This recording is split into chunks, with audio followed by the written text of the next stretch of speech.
Je commencerai peut-être avec une petite confidence.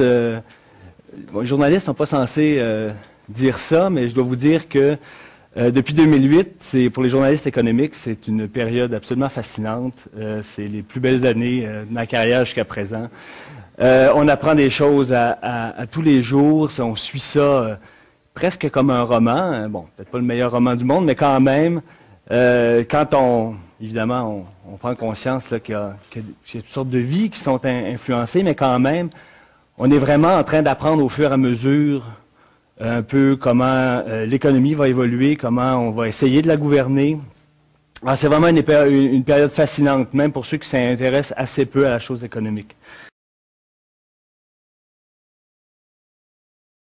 Je vous parle un peu des enjeux en général auxquels qu'on retrouvera dans l'économie dans les prochaines années. Une partie de ces enjeux-là, je les tire d'un rapport qui a été publié la semaine dernière par le Forum économique de Davos. Eux, le premier point qu'ils mettent au sommet de leur liste, c'est l'aggravation des inégalités de revenus. C'est une tendance que tout le monde observe maintenant. Le marché a tendance, les revenus de marché ont tendance à aggraver les inégalités, c'est-à-dire que ceux qui gagnent le plus de sous ont vu leurs revenus croître plus vite que les gens qui sont tout au bas de l'échelle, dont les revenus ont cru moins vite ou même ont reculé. Ça, c'est les revenus de marché. Bon, évidemment, ce phénomène-là n'est pas parfaitement pareil partout. Mais quand même, c'est une tendance assez lourde qui est due à une multitude de facteurs, notamment au changement technologique, à la mondialisation, au nouveau partage de la façon de produire, entre autres les pays riches et les pays émergents et tout ça. Je vous parlais des inégalités de revenus de marché parce que passent derrière ça les États, avec leur mécanisme de répartition de la richesse. Donc, l'impôt, qui prélève plus d'argent théoriquement des riches et en redonne aux pauvres. Les transferts, les programmes sociaux, tout ça. Et là, ça vient changer le portrait. Donc, certains pays, les inégalités ont à peu près pas bougé, ou très peu, grâce à ces mécanismes-là. Puis, dans d'autres pays, les égalités ont quand même cru. Un autre phénomène, je l'ai mentionné tout à l'heure, le chômage. Le chômage dans les pays riches, entre autres le chômage des jeunes. Vous avez peut-être entendu les chiffres fous qu'il y a en Europe, en Espagne, où ça atteindrait 40% de chômage chez les jeunes. Donc, vraiment un problème d'amarrage dans beaucoup de pays développés entre les jeunes qui sortent souvent diplômés, mais qui n'arrivent pas à trouver un emploi, ou toute cette jeunesse-là qui n'a pas les formations qui leur permettent de trouver leur place dans la nouvelle économie. Je vous ai parlé du vieillissement de la population. C'est un problème qui se retrouve beaucoup dans les pays en voie de développement, puis qui a un impact, entre autres, sur, oui, les finances publiques, mais aussi sur la main-d'œuvre. Si les gens, si de plus en plus de travailleurs sont passés à l'âge de la retraite, les entreprises, elles, vont devoir, d'une manière ou d'une autre, remplacer cette main-d'œuvre-là. Puis, on n'a plus les taux de natalité qu'on avait là, à l'époque du baby-boom. Ce qui m'amène à, là, je vais mixer certains de ces facteurs-là au mouvement des indignés qu'on a eu au cours des dernières années. C'est un des facteurs, c'est amusant. Le rapport de la bande de Davos, là, qui sont en gros des gens d'affaires, ont vraiment fait ressortir ça comme un des principaux problèmes auxquels les gouvernements devront s'attaquer. Ce mécontentement-là qui semble grandir, grossir dans les populations, particulièrement dans les pays développés. Ça, Davos ne le dit pas, à la crise économique. D'autres facteurs, la fragilité du système financier, qui reste encore là. On est sorti de la crise, durant la crise, il y a eu beaucoup de nettoyage, donc beaucoup de banques sont tombées. Des petites, mais aussi des grosses. Elles ont été avalées par les plus grosses. Ce qui fait qu'aujourd'hui, en fait, les banques qui restent sont encore plus grosses qu'elles l'étaient auparavant. Encore plus au centre du système financier qu'auparavant. Et toutes ces banques-là sont encore aussi autant reliées l'une avec l'autre qu'avant la crise. Ce qui fait qu'une fois de plus, s'il fallait qu'une de ces grosses banques-là tombe, il y a de fortes chances qu'elle entraîne dans sa chute toutes les autres. Et nous avec. On pourrait aussi parler de la crise d'approvisionnement en eau. Je suis pas un expert dans le domaine, mais vous devinez facilement que ça peut poser un problème. Volatilité extrême des prix de l'énergie et des aliments. On parle un petit peu moins du pétrole ces temps-ci parce que croissance économique fait que les prix sont un petit peu plus bas. Mais je vous passe un papier. Là, dès que la reprise va reprendre aux États-Unis un petit peu, on va se remettre à parler du prix du pétrole. Ça a un impact direct sur les prix des aliments. On a eu un début de crise alimentaire, je ne sais plus, c'était en 2007-2008. C'est des problèmes qui vont se poser de plus en plus parce que la population croît, parce que les intrants dans la production alimentaire, le prix croît aussi, puis parce que ça prend du temps à changer ça. Ce qui fait que pour produire plus, il paraît qu'il y a des solutions et tout ça, mais pour produire plus, ça prend du temps.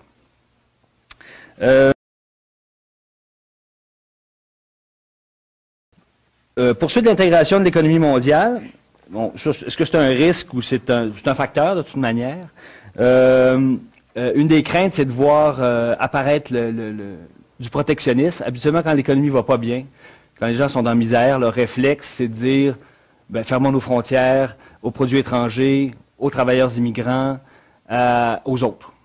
On n'a pas à prendre on n'a pas à se concerter avec les autres pour convenir de règles communes, des clous, chacun pour soi, on va se démerder tout seul de notre côté.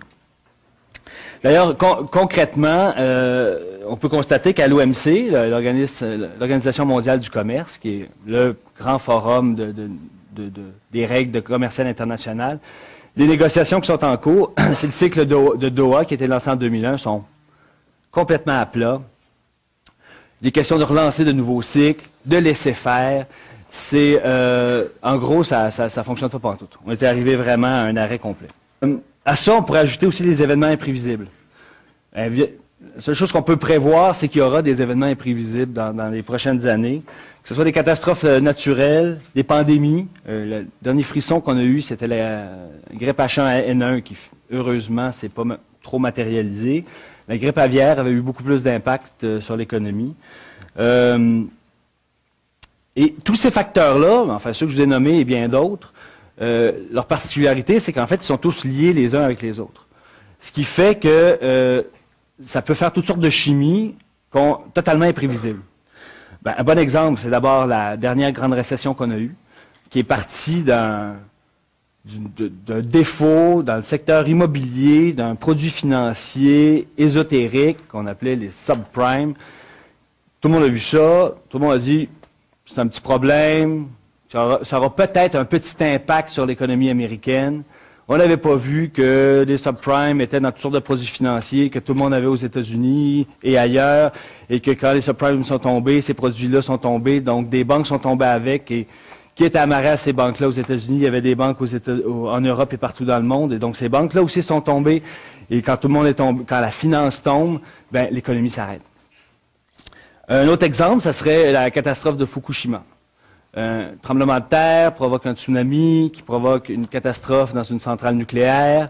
C'est évidemment effrayant pour le Japon. On se dit, pauvres Japonais, mais c'est leur problème. Non, c'est pas leur problème parce que ça empêche des usines de pièces au Japon d'envoyer leurs pièces aux États-Unis, dans les usines américaines ou européennes. Bilan, des petits travailleurs à Détroit ont appris qu'ils étaient au chômage technique parce qu'il y avait eu un tremblement de terre au Japon.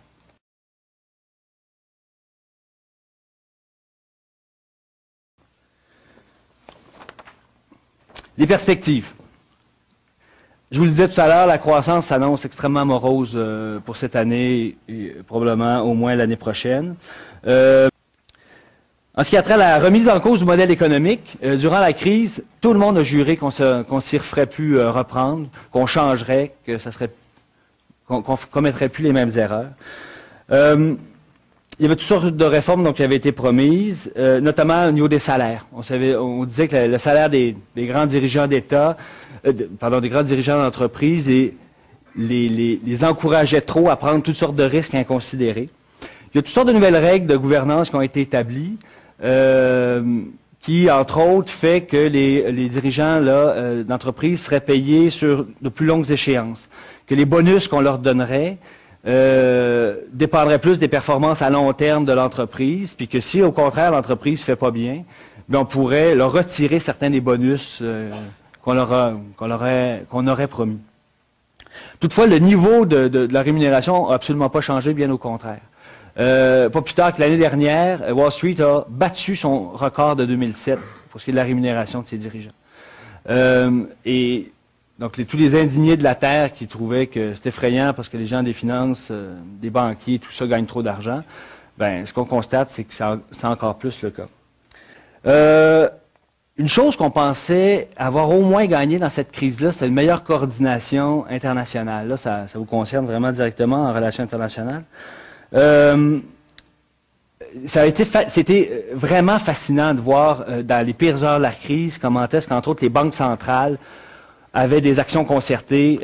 À la surprise générale, un matin, on avait toutes les grandes banques centrales qui en même temps annonçaient des choses, ou même les gouvernements au G20, à Londres entre autres, qui, G20, c'est des pays qui viennent d'absolument partout, qui en même temps disaient « OK, go, on s'engage tous à aller dans ce sens-là avec des plans de relance et tout ça ».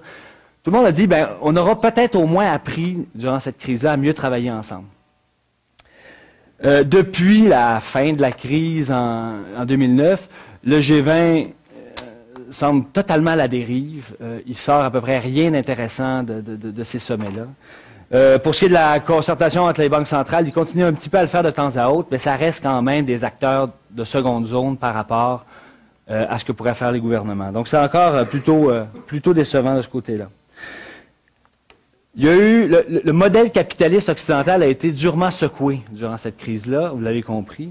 Et il se trouve qu'en même temps, c'est qui les nouveaux champions? C'est les économies émergentes, qui appliquent pas by the book les principes économiques comme on les faisait dans les pays, comme on les fait dans les pays riches. Entre autres, l'État est beaucoup plus présent, beaucoup plus interventionniste. On se permet d'être plus protectionniste aussi sur certaines affaires. On est aussi, je parle pas de l'Inde, je parle du Brésil, on est souvent beaucoup moins démocratique, sinon carrément pas démocratique du tout. Et ça a été remarqué dans d'autres pays en voie de développement, où on se dit, attendez une minute, là, ça fait des années, des dizaines d'années que les Occidentaux nous cassent les oreilles avec leur modèle à la noix en disant qu'il faut absolument être démocratique, puis il faut absolument qu'en gros, ce soit le marché qui gère les affaires. Eux, les Chinois, n'ont pas eu les problèmes qu'ont eu les Américains. C'est peut-être eux qui ont raison. Et donc, on a ce contre-modèle-là qui s'observe. Et on voit donc certains pays qui ont croyé engagés vers, entre autres, la démocratisation, qui, hop, ont changé de cap en disant, finalement, why bother?